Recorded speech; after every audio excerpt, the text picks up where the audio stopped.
Welcome to Book Reporter Talks To, where our guest today is Susie Yang, who is the author of White Ivy, debut novel. It's already seen such great success. It was picked as a Read with Jena, Bush Today Show book selection for November, which is super exciting. We're looking forward to speaking with her today. So welcome, Susie. Thank you for having me, Carol. I'm excited. So if you could tell us a little bit about White Ivy, we'd love to get our readers up to speed on it. Sure. So White Ivy tells the story of Ivy Lin, a Chinese-American immigrant, and it follows her from when she's 14 to 27. She falls in love with a boy named Gideon Speyer, who is the son of a Massachusetts state senator. As adults, Ivy and Gideon reconnect, and the entire arc of the story is essentially Ivy lying, manipulating, scheming her way into Gideon's heart, and also into marrying into his very New England patrician family. And the novel kind of explores the sense of identity and class and really kind of reinvention as Ivy goes to greater lengths to get what she wants. And she does go to great lengths to get what she wants. It opens with this really strong line. Ivy Lin was a thief, but you would never know it to look at her. So what are you telling the reader about her with that line? And was that always the first line? Yeah, that was, not only was it the first line, but it was actually, it's like the pinnacle for the whole book.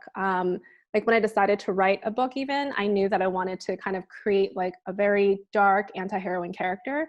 And her background, the way she looks, the way she walks, and what she wants, I think it was all, it all boiled down to that first line. I wanted somebody who was very conniving, very ambitious, but also somebody who would be really underestimated.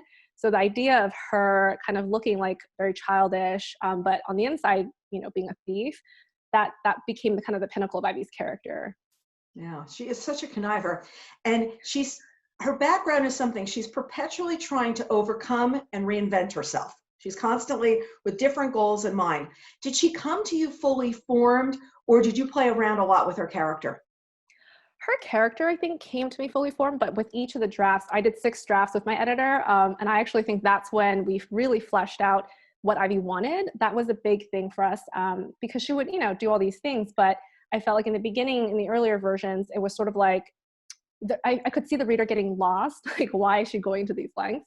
So it was really important to kind of really let the reader sink into her brain to figure out, like, why is she doing all these things? You know, what prompts her to do it, and what circumstances in her childhood inform these ambitions that she's so obsessed with as an adult. So I would say with each draft, the kind of the formation of Ivy's interiority became clearer. Yeah. You know, at the beginning, her grandmother is coaching her on how to steal, which I absolutely love. And I love that where they were stealing was garage sales. I just thought that was, I haven't driven past a garage sale the same way since I finished the book. Because I'm like, who's out there stealing and what are they taking from the garage sale? But it was really funny because it's like, well, they won't really miss it later and it's not really a big deal and all this kind of, but it was kind of like the garage sale. Where did that part come up with of like, this is where she is? Yeah, that came to me because when I was a kid, I would go to yard sales with my own grandmother. So I've lived on and off kind of with both my grandparents. They would come to China and stay with us for a few years. So my paternal grandmother, she was the one who loved shopping. So she loved going to, you know, garage sales, yard sales. And as a kid, I think I was, 7 or 8, I was essentially her translator. So on the weekend, she would just, I think we were living in Baltimore, in the suburbs of Baltimore at the time. And there were a lot of yard sales. Like, I don't really know how she even found them. But yeah, every weekend there'd be a new yard sale. And we'd see the sign on the trees and we would go, and she would just love kind of exploring, I don't know what it was, like tableware and clothes, and just had a really fun time browsing. So when I thought, oh, Ivy's a thief, and you have the obvious places to shoplift like Kmart or Goodwill, but then I thought, oh, how interesting if she's taught how to, essentially the value of something by her grandmother from the yard sale. So that was the influence for that scene. Yeah, and it's just like, oh, wait, this item. But the way they're shopping the sale, it's like, that one to take, don't take that. Very exquisite taste on what to be taking from the store. And then she's also trying to do this in stores all the time. She's like, oh, wait, if I can get away with this. And it's almost like somebody of a certain age, and if you have a certain look, they're not going to pay attention to you. And I think that's what she was doing, is she was doing her Ivy Hyde kind of a thing of, oh, you don't see me. I'm in. So you have family in China. Did you spend a lot of time there? So I was born in China. I came to the US when I was 5. And then between 5 and 14, I didn't go back at all. And then my first visit back was very similar to Ivy. That whole experience is actually extremely based on, my own sense of culture shock. Oh, I was born here, I've lived here as a kid, but I don't remember any of it. But since then, I think I've gone back almost every few years at least. So I've made, quite a few trips. All of my grandparents are still living in China, and I have a lot of aunts and cousins there as well. Well, I also love when she gets there, she's living the dream. She has this aunt who takes her places and they are luxury shopping. And she just thinks like, wait, this is not such a bad place. This is like my dream. Everything's just going super well. And then all of a sudden she goes and lives with the rest of the family and it's anything but. And she's like, but you were the one. Why can't I just be with you?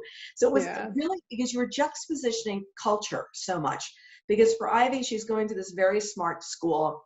She's going to a school where everyone's very wealthy. She's there because she's on scholarship. So now she gets this taste of that world, but with her family. And then she's back to, so this poor child is going back and forth about aspiration, received, taken away, brought back. Is that a lot of what you were trying to talk about too?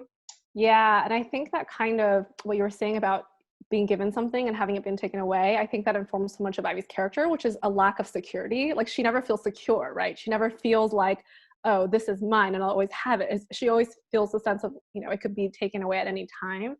And then with the sense of, the fairy godmother kind of section, I really wanted her to have that contrast, between just what, like her very almost insulated suburban life and then this idea of extreme wealth. And that's where she forms a lot of her taste for luxury goods and for material things. She sees, how the other half live, I suppose. So that was a fun section to write. And it's not just a yard sale. It's not just a yard sale. Like you did way much better. Grandma should only know how much, so much better you could do. It's like privilege class is such a theme. She wants what everybody has, but when she gets closer to what she wants, the more she has to look at what's real and what's an illusion. Like she's got this really wealthy family and she wants to be like them.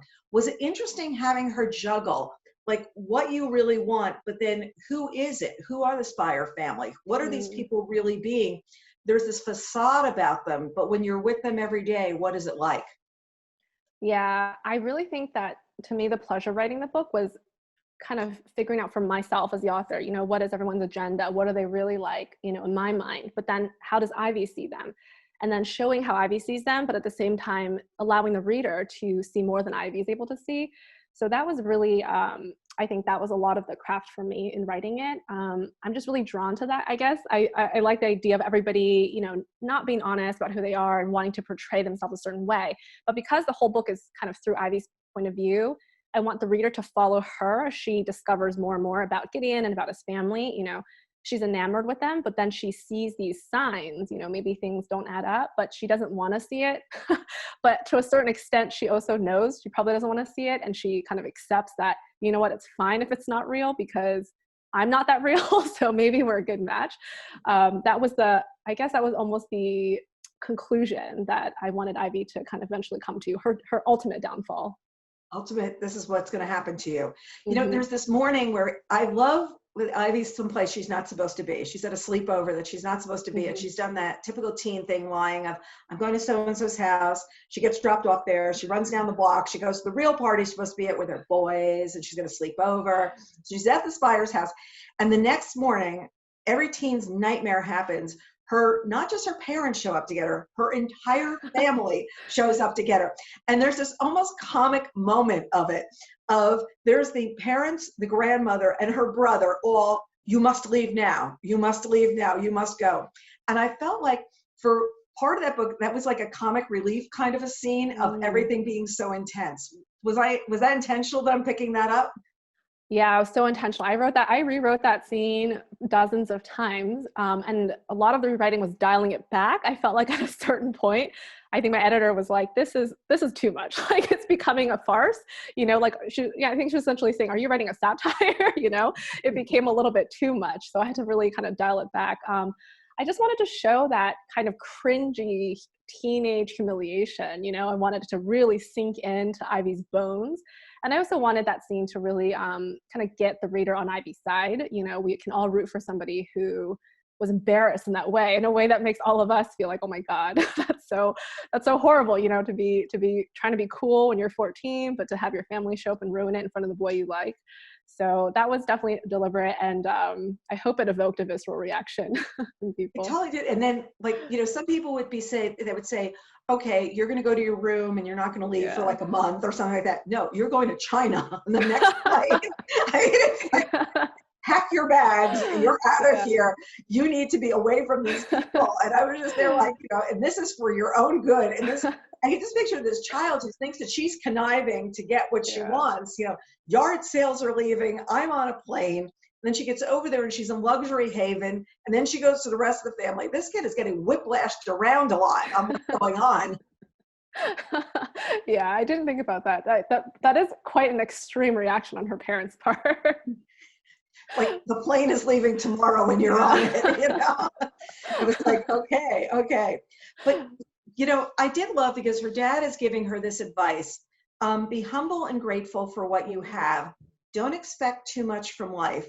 If you go looking, you'll always find people better than you. And there's a lot packed into that line that closes part 2 of, I think people spend so much time on a quest of, who do I want to be? Who am I? And then every once in a while, you have to just get comfortable in your own skin. And I think he's trying to tell her to do that. Am I right on what he's sharing there? Yeah, you're absolutely right. So Shen, I always felt like he was sort of the voice of reason in a way in his family. You know, he doesn't say much, but I feel like, you know, he loves his family, and he honestly has the most common sense, right? And so I feel like Ivy doesn't see that, obviously, about her own dad. So we all have a blind spot when it comes to her parents. So she takes that his advice as saying, you know, you're not as good as other people, right? Or you can't have, you know, don't overreach yourself. But I think you're absolutely right. My intention was that, you know, that was his way of saying, I mean, and he's not a man of a lot of words, right? So he doesn't really try to influence her. You know, he kind of lets Ivy's mother take care of that. But he was essentially saying, like, he could see I guess you could see her dissatisfaction, right? And, you know, he can sense that from her. So essentially he's telling her, you know, be grateful, be humble. I think it was really the humility that I wanted him to convey to her, in a sense of, you know, there will always be people who have more. And if you continuously, you know, try to go strive for more, that's not necessarily going to make you happy. But that's not how Ivy read it. So No. And you also realize she's got this poor brother who is like completely confused on what's going on with everybody. And you see where, I mean, the mother is extremely strong. The grandmother's strong in her own right in a totally different way. Dad is quiet but sincere about where he's stepping back and looking. And the brother is sort of like lost in the mix of picture that, you know, you're the one that shows up at your sister's sleepover party and you know these people and, you know, she's getting yanked out the door. Your sister's then being shipped off. You see how this child would not want to leave his room. I mean, like, maybe if I leave my room, something really bad's going to happen and they haven't even dreamed up what they're going to do for me. You know? Yeah. That dynamic was really interesting for me to write, because I have a younger brother, and I feel like growing up, there was very clear expectations that were very different for both of us.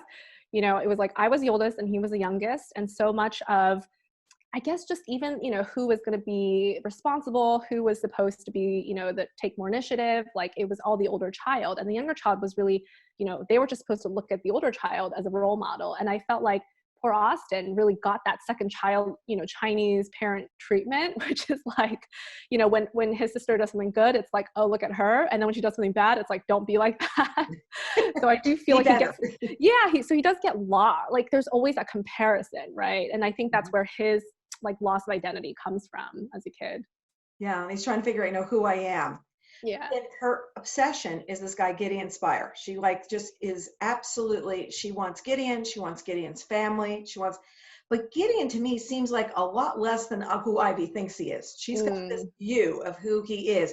And I found myself wondering, what is she really seeing in this guy? Is he an escape from who her world is? Because he doesn't sound super special. He pays attention to her at the beginning, and I think she loves and craves that attention. But from there, he seems kind of like empty suity to me. Like it's earnestly, but empty suit. Yeah, no, Gideon was a really hard character to write because I also had that emotion about him. To me, it was so important to have them meet as kids because I think there's a line in there about Gideon being her idol and her idols are evergreen. And I really wanted that to be kind of the bedrock for Ivy. You know, I think if she had met him as an adult, she would have been like, okay, he's, good looking and smart, but not necessarily so special, right? But because she met him at that really impressionable age, and then she moved away so abruptly and they never had that closure, I think to her, when they reunite and she runs into his sister, it does feel like destiny in a way to Ivy, right? She's kind of bored with her life as a teacher, as an adult, and she feels like, wait, maybe this is a chance to kind of continue something that had always been really unfinished in her mind. So I do think the reader, has a much clearer idea of Gideon and his shortcomings, and also his selfishness that Ivy doesn't see or chooses not to see, because she is so, she has these rose-tinted glasses based on her, her adolescent emotions for him. Mm-hmm. And his sister's also maneuvering it too. His sister's Yeah. also maneuvering this all into place, which you find out much later, but it's like, what's going on? Yeah. There's a passage where she says she would have given anything to be like Gideon naturally, to be good, but she was not good. She was jealous, petty, vengeful. Experience taught her to hide these characteristics behind a veneer of sweetness and humility. Were there times where she was frustrating to you as a character of how she had to be portrayed? Oh, frustrating. Interesting. I think sometimes I would, write her, and because I had a very clear idea of her as very selfish and also petty, sometimes her voice will come out too strong, and I felt like, oh, I need to dial that back. I think so much of this book is dialing things back. These characters are too unlikable, or this situation is too satirical. So it really was trying to be more subtle and trying to show Ivy's humanity and not just her wickedness. Right. And I think I did that. I tried to do that, at least mostly by showing her insecurities and showing the times when she is humiliated or embarrassed, or vulnerable. But yeah, I would say the frustrations is trying to juggle the two, because I think sometimes her voice, at least when I'm writing it in a scene, can be so, so mean in a way. Right. Yeah, so I was really trying to find the softness in Ivy, and then trying to draw that out to make her more sympathetic. Yeah, because she's very manipulative, and as a result, Yeah. you're trying to figure out, well, where's the nice side of this girl? Yeah. Because every single time, if she gets to their house, what room am I in? What is going to happen? And then she finds things like, oh, I'm not going to sleep with you. It doesn't happen in the house. Yet the sister's sleeping with her boyfriend, and it's like, wait, what is he actually telling me here? Am I as special as the other people in the house, or am I not? There's so many ways that she's challenged. Yeah, that's such a good word. It was really just to throw things at her to see how she'll overcome them for me too, as the author. Yeah. So at the same time, let's talk about is it Rue Roman? Is that how I pronounce his Rue, name? yeah. Rue Yes. Roman. He's the bad boy in the story. He's the bad boy. At the beginning, he's the good boy in the story because he's always helping Ivy out. And he sees what Ivy's maneuvering to do. But he's trying to, okay, you want that dream? Let me help you get that dream. And then when you see that part of his personality, you see where he's going to play it for himself later on of getting whatever dream he wants. I don't want to give too much away. Beginning, he's supportive, but he knows her secrets. And that's a very powerful thing for him to play with because he gets her and he sees what he's going to do. And it's a dangerous game for both of them. And what draws her to him and him to her? Because they've got this contentious relationship right from the beginning. Yeah, actually just hearing you say it, I feel like so much of Ivy's adult desires are so informed by that childhood period, because it's really similar with Rue. They have that initial bond because she sees in him a fellow thief and a fellow outsider, rule breaker, and they have that immediate connection where they're both stealing and breaking into people's homes, and so they have that understanding. And then as adults, she can't sort of unsee him from how he was as a kid, even though he's now wealthy and he's able to buy her nice things. But at the same time, she's never respected him. So even as a kid, she saw her as similar to herself, but those are the parts of herself she also doesn't respect. So in a way, they have so much similarity, but those are not the similarities that Ivy wants. So she's rejecting, that part of herself that, may have come from the bottom and, is reinventing herself. And she thinks, oh, I don't want to be like Rue. I want to be like Gideon, who's naturally all these things. So that bond, it really is, for both Gideon and Rue, comes so much from Ivy's opinions of them when they were, kids. And then as they meet again, she can't really see them as they are in the objective adults that they've become. I also think that she's seeing that Rue is playing the game that they're playing as kids on a much bigger level. I mean, Rue Yeah. has now taken what was a basic, like, minor stealing game and has blown it up much Yeah. bigger. The people he's associated with are more dangerous. She has not gone that dangerous route. And I think when she sees him a lot, I felt like she was seeing him of, oh, like, who you really took it over to the max. And I'm glad I didn't do that, because Yeah. I'm now going with the Spires. Like, I'm now going to be with these other Mm. people. And she's torn between those two worlds. Yeah, which is why it's so shocking for her when she sees Rue and Sylvia, because it's sort of like she can't, you know what I mean? It's like, oh, I thought he wasn't good enough for me, but he's good enough for her. So it was like that conflict in her as well. I think I had a line in there where she said, when she saw them together, she wondered like what she had missed in Rue. Like her estimation of Rue went up because he was with Sylvia. And what's interesting is I also think Rue knows that. I think later on he says to her, you only, kind of want what other people want. And it is that sense, the hollowness in her. She doesn't know what's good or bad. And she doesn't even know what to want. Like other people have to tell her, this is good and this is valuable, because she can't really judge that for herself. And I think Rue is an example of that. Well, I also think that he feels she's being played for a fool by the Spires. And he Yes. feels like she's doing everything. And I actually felt that they seem pretty soulless. I mean, they have this facade of what's going on, but they're pretty soulless. And he's telling her, you're buying into this game because of what you want position-wise and whatever.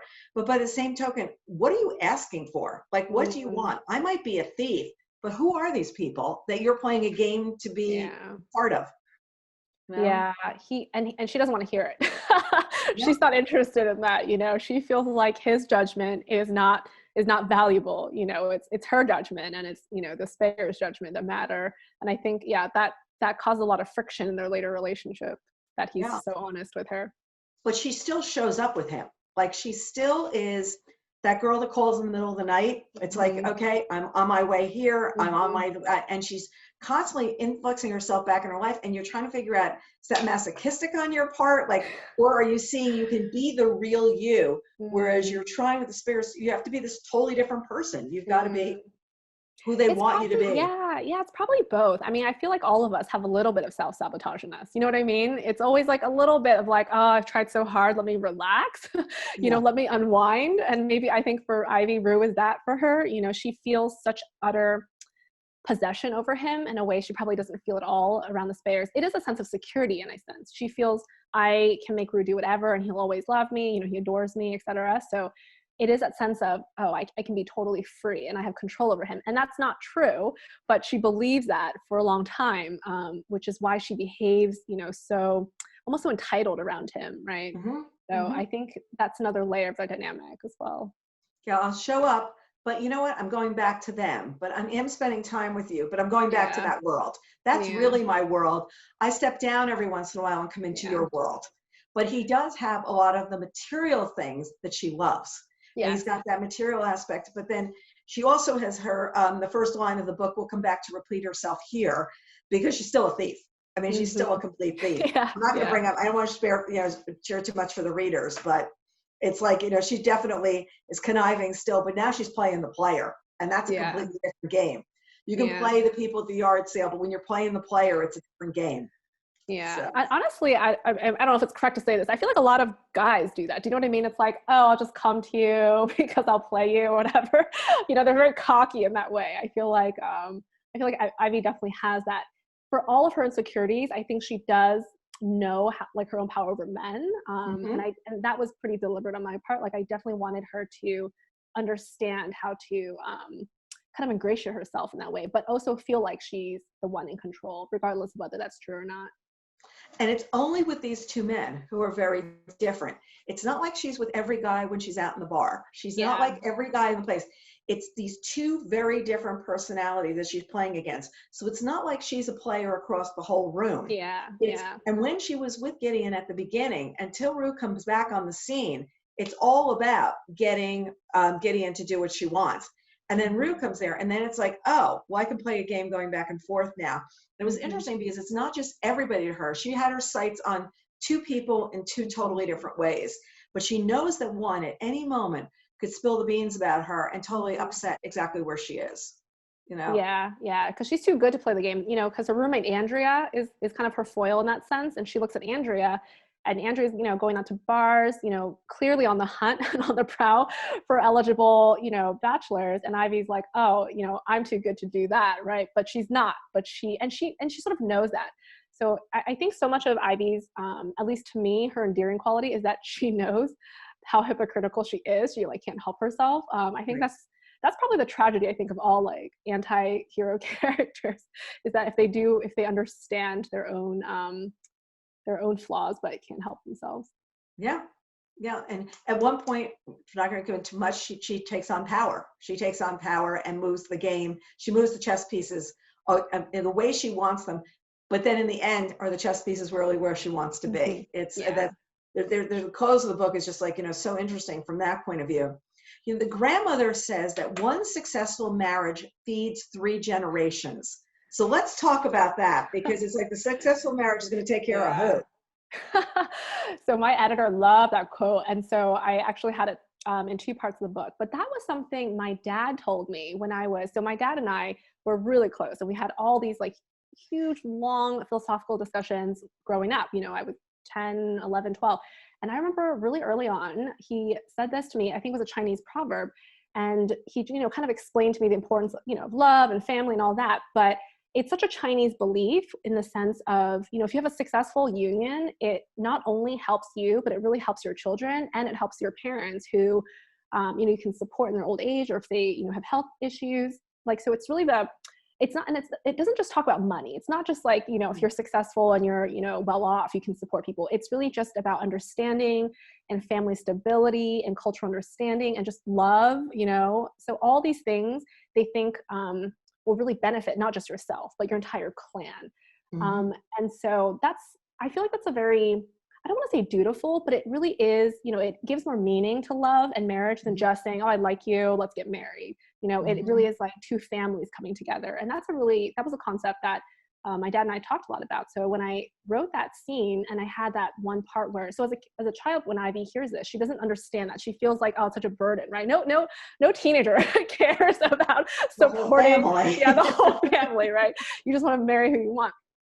But that scene when she's at Thanksgiving and it's her family and Gideon's family, she sees her brother interacting with Gideon's parents, and she feels like, oh, wow, we could, if we actually became a family, then this could benefit, not just myself, but we could all derive, comfort and support and all, all the rest of it. And that's where she understands the philosophy. Yeah, that was definitely something I pulled from my childhood memories. It's like, yeah.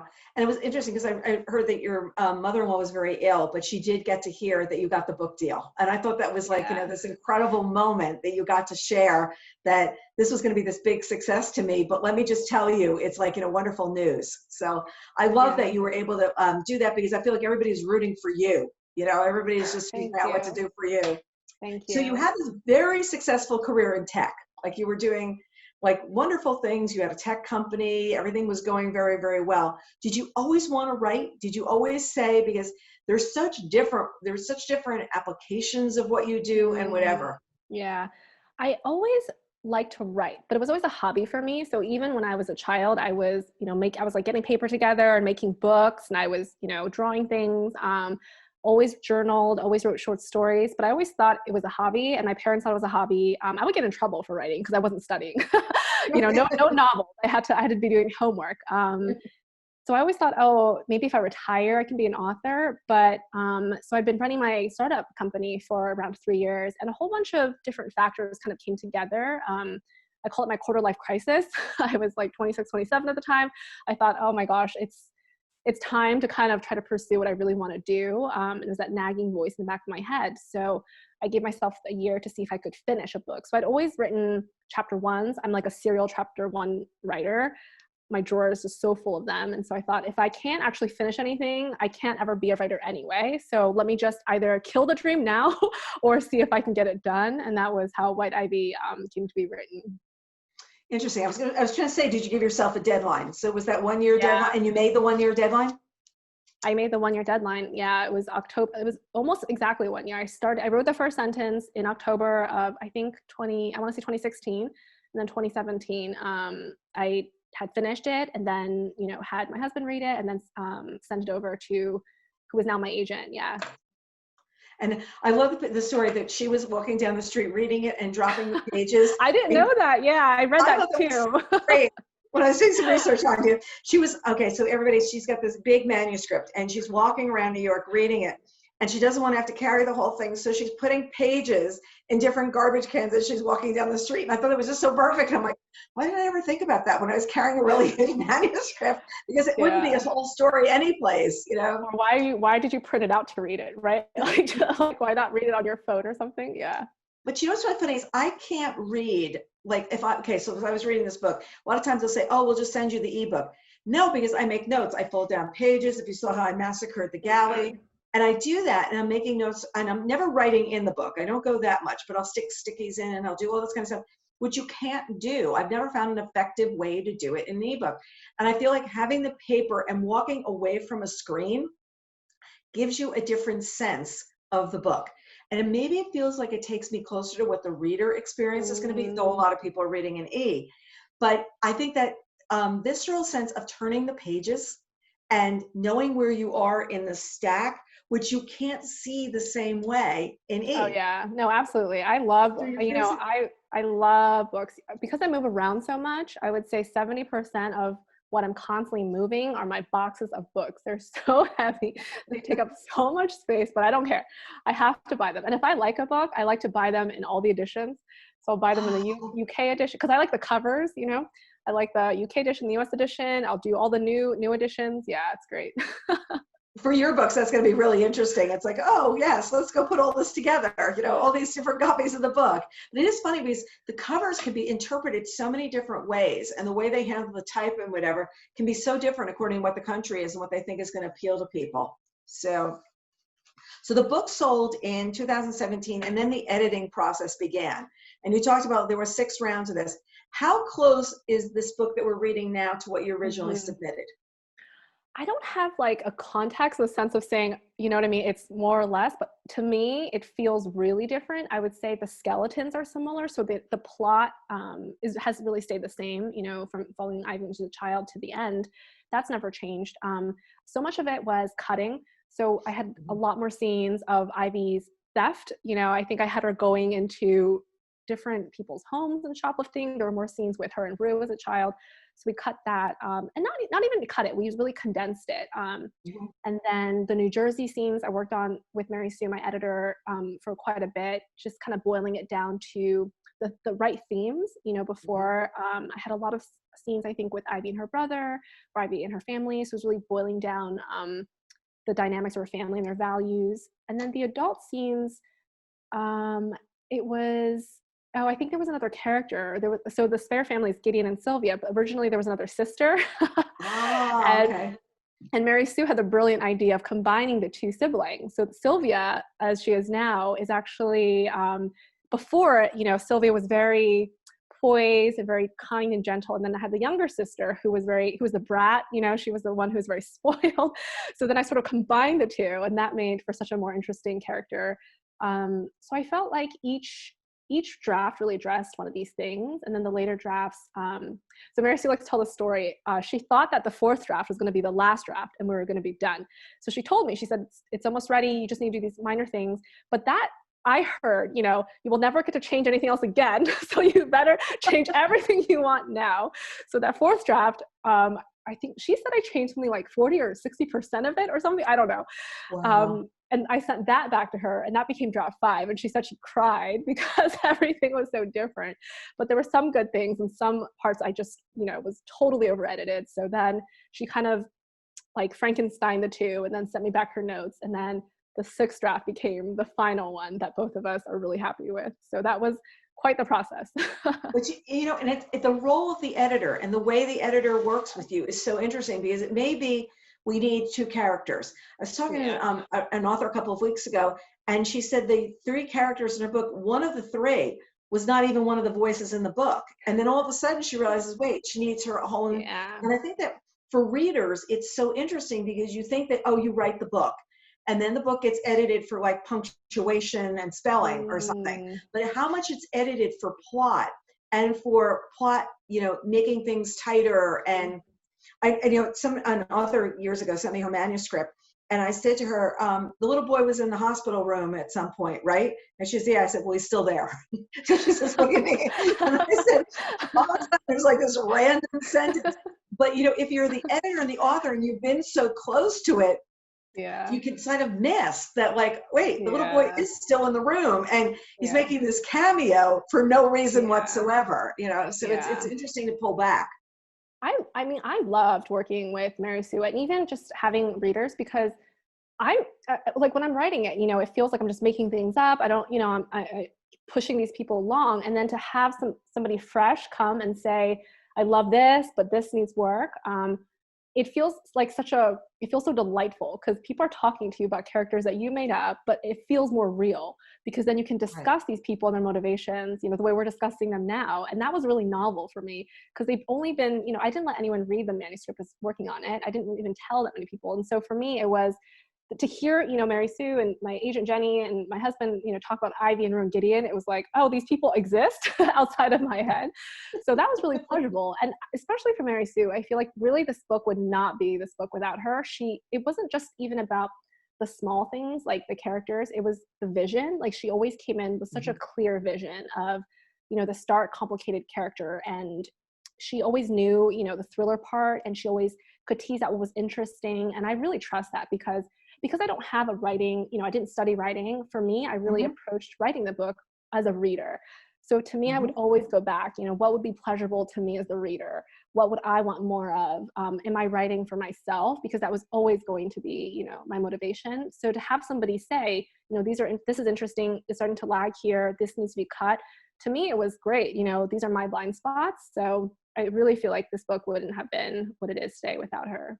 Yeah, and you know, sometimes everything is too precious. The writing is too precious, and you have to pull back from the preciousness to make it more approachable for the reader, and also to loop them in and sort of do this ebb and tide on the tension. Like there's something that happens in the book that you totally would not see that coming earlier, but you realize it's the only thing that can happen at that point. And it's sort of out of the blue in a lot of ways, but it's totally what works. So and I feel like I'm the opposite of precious. I'm sort of the writer that's like, hey, Mary Sue, I wrote, you know, 10 new chapters and 10 new scenes for you. Which one do you like? So it feels like for me, it was the opposite. She didn't have to pry any words out of me. I think she had to filter. She had to filter content from me. So yeah, I think I'm the sort of writer to like throw things at the wall and like try to figure out what works. So I think for me, readers are really essential. Yeah, and I had an author working with recently, and she says she turned in 1,000 pages, and the editor says, and you can start on page 150, and it'll be just fine. You know? And I think, you know, the people who get to sometimes too close to their work, and people don't allow themselves to be edited. And you can tell sometimes in a book that there was fighting going back and forth, because it could be a better book. Something could be better if they would just been able to, you know, sort of decide what they were going to do. So was White Ivy always the title? Was that always? No, the original title that it sold under is Let Us Not Ask for Gold. And that comes from a poem that I had included in the first draft, which is Love is Enough, Let Us Not Ask for Gold. And it's very tongue-in-cheek because, you know, clearly love is not enough. And so that was a working title. And I think we decided to change it. Mary Sue thought that it didn't represent kind of the feel of the book. And so we kind of brainstormed for a new title. Oh my gosh, for months. We went back and forth. And then I think White Ivy was one of the options that I came up with, and I sent her because I always thought the name Ivy was kind of evocative. I thought it had the right tone, and so I was just playing around with titles for Ivy. And one of the proverbs I'd really liked is the one that's included in this book, which is "The snow goose need not bathe to make itself white." And I think that's where the inspiration for White Ivy comes from. And then everybody loved that book and that the title, and that was what it became later. Yeah, and I also think, you know, who does she want to be culturally? It's there, and it's also Ivy is so much the Ivy League, and I just felt that like that. You always, oh, she wants to be this, that. It's just, you know, this was perfect. So the cover was this. It works so well with the story because you see this woman who's kind of like asserting herself a bit, but she's got her arms like this so you can tell she's kind of like not completely comfortable in her skin. She's not standing assertively. She's kind of wrapped up. Was this always the cover? Or was this what you played around with? Yeah, so I got sent from Jackie, the art director, I want to say 5 or 6 different versions, and they were all really, really different. But one of the ones that we really loved was this black and white cover with White Ivy and my name. And I know I'm such a sucker for those types of books, because every time I go to the bookstore, I always pick up the books with, you know, the black and white cover with like a splash of color. And so I immediately loved that. But that cover had a different image of the woman. She had shorter hair, and then so we thought it was a little bit too much like historical fiction, and she was posed differently. It was like very Jackie Kennedy-esque, and so thought that it was more historical fiction. But because we liked the feel of it, I think this was maybe the second or third round. She came back with this cover, and everybody loved it, and then that's what it became. And it works so well because when you finish reading the book, it's something, if you're in a book club, you could actually talk about, because it's like the veil that Ivy's hiding herself behind. There's just the way she's positioned, just everything. The cover is evocative, and it just works so well. So Shonda Rhimes, gee, have we heard of Shonda Rhimes? She's few shows. She's optioned White Ivy for Netflix as a limited series. And reading the book, I could actually see this playing out as segments. I can actually see the different, you could see how it would play. You could see where that tension one would cut off that would make you watch the next episode, like, you know, everything along the way. What was it like taking meetings for the film deal? Did you actually do meetings with your agent and with the team there, or what was that like? It was so shocking. It took all of June, essentially. So I got an email from my film agent, and he was like, you know, Amazon is interested. I think I can say this anyway. It was just, he told me he was interested, and then he set up the initial calls with the producers and TV runners. And I remember it was the most surreal feeling was, I got an email. I was in the UK, and it was like 8 p.m. or something, and he wrote, Shonda Rhimes is reading your book right now, because we had already gotten some other interest, and so she really wanted to, I guess, see if she was interested in putting in a bid as well. And so she was, and then he said something like, she will try to finish reading tonight. And so the whole time I'm just sitting there, like, not doing anything, being like, Shonda's reading the book now. I'll just sit here as somewhere in the world she's reading the book. Reading my book. Yeah. What page is she on? Yeah. Like, can I get real-time updates of this? Is she laughing? Can we see some pictures? Is she getting it? Can she film herself reading the book? Yeah. And then the next day, you know, he emailed me to say that she loved it, and then he set up calls between all the different producers who were interested. And then it took so many rounds and so many conversations until finally we decided to go with, obviously, Shonda and Netflix. So it really was just kind of out of the blue. So like I could get nothing else done. I just sat there and waited for emails to come into my inbox all day long. Right. Yeah, it really was such a crazy experience. And it was all during lockdown. And Hollywood is completely different. I mean, you think publishing moves slowly. Hollywood, everything is slow, then everything's fast, and everything slows, and you don't hear for months, and then it's like, oh, you need a decision like right now on what to do. So, So, well, I love that you and your husband have both been working from away. This is my favorite line, because we're not working from home, working from away during the pandemic. So you've been to Lisbon and Florence, and today you're in Istanbul. Like, if it's November, it must be Istanbul. So what made you decide to do this? And is it just because there's a moment to be able to? No, I've always lived like this. I've always been a vagabond, like really. So in Cambridge, I lived for almost 2 years, and that was the longest that I've ever lived anywhere after college. Back when I was doing the startup, so right out of college, I moved to San Francisco to work in tech, and, you know, started different companies. But through that, I would just go where the opportunity led me. So I would live for 6 months. I lived for 6 months in Orange County, in Irvine. I lived for 6 months in Providence, Rhode Island. I shipped my car back and forth from California to New York, I think 3 times. I would go from Manhattan to San Francisco, back to Brooklyn, back to San Francisco again, then to Barcelona, and then to Thailand and Southeast Asia. And this was all before, you know, I started writing White Ivy. And so this is really the normal for me. I think people are now like, oh, you know, is it because of COVID, or is it because of this? And I thought, no, this is really just, this is my life. This is my life. And it sounds a lot more, I guess, hectic than it is, because I'm actually quite a homebody. Like, truly, I'm a night owl. You know, I stay up all night writing. I don't get up until, you know, 2 or 3 in the afternoon, and I'll get coffee and then, you know, work. So I think for me, it's just because I'm such a homebody, and because I live so much in my head, I think I need a change in environment of stimulation. Does that make sense? I think my brother and my friends, for example, who are extreme extroverts, they can live in one place, but they have such a rich life. You know, they love to see people, and they have their clubs and their communities. And that gives them a lot of stimulation. And for me, because I'm so introverted and I tend to, like being alone in solitude, I really am drawn to cities and different parts and travel because it kind of is, the break from my own mind in that sense. So I think it sounds really strange to people, but really my life is so similar, right? I sit down, I work, on the weekends I'll take walks, but just hopefully different walks and get to see something new. Yeah. So it really is quite the norm for me. Now, do you know where you'll be in December and January? Do you plot ahead, or do you sort of do like more whim of where to go? A little bit of both. I mean, we're trying to be, obviously we're in a pandemic, so it's really just being safe in that sense. We're still based in Cambridge and London because that's where my husband's company is, but they worked remotely starting from September. So we're kind of still waiting to see what happens with them, if they're going to be going back to the office. But so it really depends. I think we just want the flexibility. Well, it was interesting. Yesterday I was reading that there's this little town called Salida in Colorado, and I know this town because I actually met my husband in Colorado, spent a lot of time there. And this town is doing booming business because people want to come there for the weekend or for a week. And it's just really interesting to see how people's lives have changed. And I think they've changed kind of permanently because people are seeing you don't have to be blocked into place. And I think for so long we thought that we did. And you can be more nomadic, adjusting your hours according to what you need to be doing. It's like it's 9:30 in Istanbul right now, but it's just basically figuring out what you need to do in order to have a very different life instead of the one where you traveled a lot before. But a lot of people were very plugged into, I need to be here on a certain date every single day. And now if you're going to zoom in, it doesn't really matter where you are. Just pay attention to the time. I love that too.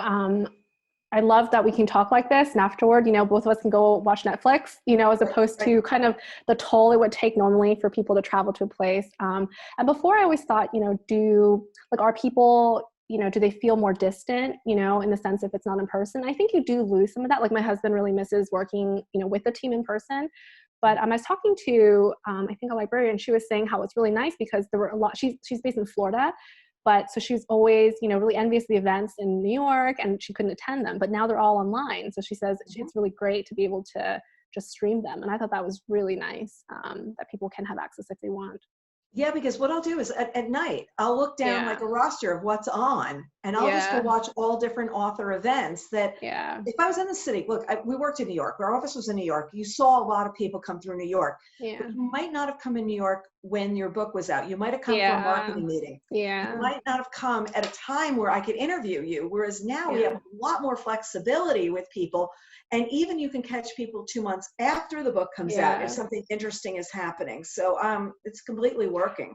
And I don't know if you feel this way, but I feel like the kind of content I'm interested in consuming has changed so much because of the past 6 months. Like now I'm so drawn to like podcasts and conversations and like vlogs of people just recording themselves cooking or like, you know what I mean? Like washing vegetables or like, like going for a walk or picnic, just like everyday things. It's just so relaxing. I don't know if there's a genre for this, lifestyle, whatever, like reality lifestyle or whatever. It's just so relaxing to consume that kind of content now. I think it's become more real. I think a world was a lot more fake. And I find that like when a newscaster is broadcasting from their basement and you see what's in the background or they're at their dining room table or whatever, you're just seeing people in a different way. Whereas everything was so sculptedly perfect before and now it just may not be. It may not be the most perfect and you're more into the conversation and you're more into thoughts and ideas than everything else being, it's just all perfect every single moment. No, things happen. Yeah, I want like child will walk in. Remember a couple of years ago, the guy from the BBC and his child the daughter, and he was like trying to hide her. And the mother comes in and snatches the one in the walker out. Okay, that's now every day. Like that is now not something special. And when you think about how that went viral when it ended up happening, because why? It was so different from the business world that we sculpted for ourselves. And now it's like, here's real life. Here's real life. So with that in mind, you're working on something now? You're working on a new book? Yeah, I think I'm really stuck in the weeds with this one. I'm around 2/3 of the way through the first draft of the second book. It deals with, I think, similar themes. So it also follows a romantic relationship for around a decade, and it kind of dissects the dichotomy between the public persona and the private self. And it kind of deals a lot with similar themes like identity and reinvention and how to discern, what our appearance is and what is the nature of a person. So yeah, I think I'm still trying to talk about it in like an articulate way. But you're also you're figuring out what the story is. You're trying to figure out, what it is. But I think that what you're on to something is, because everything is so sculpted these days, like the way people present themselves on social media, especially, and who are they behind the scenes? Like I said, does no one child ever cry? Like, children are never unhappy. They're all like blissfully doing fabulous things. And I think there's enormous pressure on people right now to edit the story that they're delivering of their lives. How's that? To edit the story. And you think about Ivy, like, how would she be presenting herself online? Would she end up doing? We know Ivy in her real life. Well, what was she saying? What would her pictures have looked like? What would Ivy's Instagram have looked like? And you would never have seen people's insecurities. It never comes through of the insecurity. It always comes through of perfection. And also, because everybody is remote, and I feel like it's just such a global culture now, right? You can have one person recording like a TikTok video and everybody else can watch it around the world. So there's a sense of like cultural meshing and assimilation, but I think that also adds to a sense of otherness, which is such a big theme in my book, because where do we belong then, right? Like, I think the idea of one person belonging to one specific culture is really dying out. I think most of us at this point feel like we don't belong to something, I'm different than my neighbors or my classmates or whatever. And so it's also that I'm also really drawn to, this feeling of who am I, who am I really, who is my tribe, and trying to find that, I think, is what I'm grappling with too. And it's funny when you sit there and say that, you're not an extrovert, you're more of an introvert. Everybody thinks I'm very extrovert. They don't understand on the weekend, I'm perfectly happy. Sit and read White Ivy and make notes and not go out and do things. I rarely, if people say, how do you get so much done? And I said, it's simply because they're all the things I don't do. I don't go shopping. I don't go out to lunch. Your whole things that you're just more efficient about, and then you can get a lot more done in life. But it's like small talk, I feel like people think that introverts mean like socially awkward, you know what I mean? Or you're like really quiet, or like, you don't actually know how to carry a conversation. But I know exactly what you mean. It's more of just where you derive energy from and needing like that break, to protect your private space. Yeah, because there's just too much going on. Well, this has been such a pleasure. I'm glad we could connect in Istanbul. Look at this, the power of Zoom. That was something we didn't even know about in March. I mean, you talk about the thing of the 4-letter word of the year. It's like, Times Person of the Year should be Zoom, because Zoom was like, Zoom was it. I mean, there was no person, there's just Zoom, and Zoom connected you with all the other people. So there's my prediction for Person of the Year. So, wow, it flew by. Thank you. Yeah, it's such a pleasure to speak with you. Congratulations on the early success. I look forward to seeing you interviewed by Jena. That should be really, really fun. Super nervous, but hopefully I won't make a fool of myself. No, it'll be absolutely wonderful. So thank you for joining us. Look forward to next book next time. Thank you. Thank you and for to our having readers, me. And to our readers, thanks for joining us today. And we'll be back next time with Book Reporter Talks To.